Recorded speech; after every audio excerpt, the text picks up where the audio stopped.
Hi, Ipyat! Ito pala yung FS ko sa'yo. And happy second mentoring Ipyatin.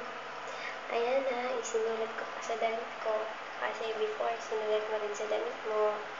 So, bumabawi lang ako. I love you, Ipyatin. I miss you always. Ingat ka palagi. Sana tuloy-tuloy na yun. Sana di ka magbago. Mahal na mahal kita, Ipyatin.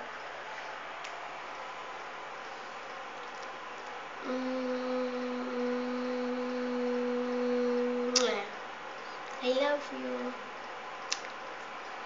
Bye-bye. Have a second mentoring.